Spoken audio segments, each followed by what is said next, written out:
Mr. Munger. I'm Tim Medley. Thank you for your advice over the past 30 years. My question relates to a talk you gave to Foundation financial officers in 1998 here in California.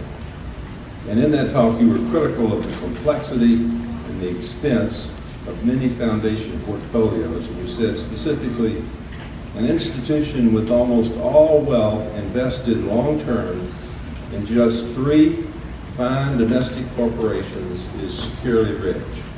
And you gave us an example of the Woodruff Foundation and Coca-Cola. Mm-hmm. So if you had a foundation today with, let's say, $1 billion, would you be comfortable with it being invested in just 3 stocks? Well, let's take the foundation. I'll change your question around so I want to answer it. Am I comfortable with a non-diversified portfolio?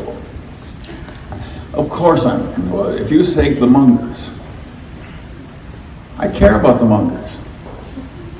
The Mungers have 3 stocks. We got a block of Berkshire, we got a block of Costco, we have a block of Lilu's fund, and the rest is dribs and drabs. So am I comfortable?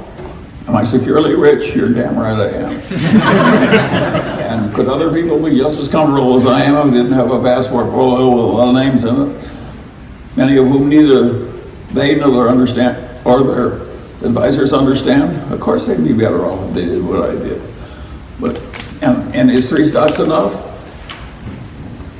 What are the chances that Costco is going to fail? What are the chances that Berkshire Hathaway is going to fail? What are the chances that Lilu's portfolio in China is going to fail? The chances of any one of those things happening are almost 0. And the chance that all 3 of them are going to fail. Of course it's going to. That's one of the good ideas I had when I was young.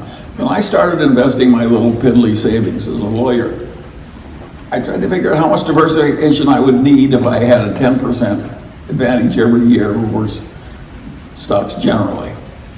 I just worked it out. I didn't have any formula, I just worked it out with my high school algebra.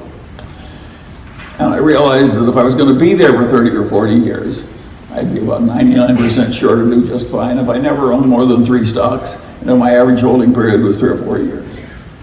And once I'd done that with my little pencil, I never a moment believed this balderdash they teach about wide diversification. And if you're diversification is a rule who don't know anything. Warren calls them know-nothing investors.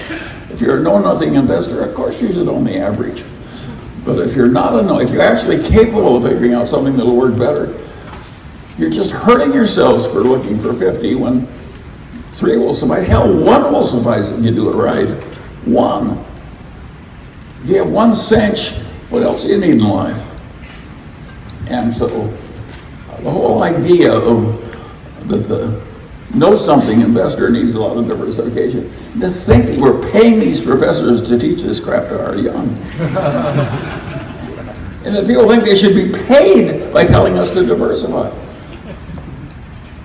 Where it's right, it's an idiot decision. And where it's wrong, you shouldn't be teaching what's wrong. So it's what's going on in corporate finance teaching is that people are getting paid for dispensing balderdash. And since I never believed it, it was a great help to me. It helps if you're out in the market and the other people are believing balderdash and you know what the hell's going on. It's a big help. But so, of course you don't want a lot. If your Uncle Horace, who has no children, has an immense business which is immensely secure and powerful, and he's going to leave it all to you if you come to work in the business, you don't need any diversification. You don't need any corporate finance professors. You should go to work for Uncle Horace. It's a cinch. You only need 1 cinch. And sometimes the market gives you the equivalent of an Uncle Horace. And when it does, step up to the pie cart with a big pan. Pie carts like that don't come very often. When they do, you have to have the gumption and the determination to seize the opportunity shrewdly. I was lucky. Imagine learning that from your dead great-grandfather. at a very young age. But you know, I spent my whole life with dead people. I really like, they're so much better than many of the people I'm with here on earth. I mean, all the dead people in the world, you can learn a lot from them. And they're very convenient to reach. Reach out a boat and away.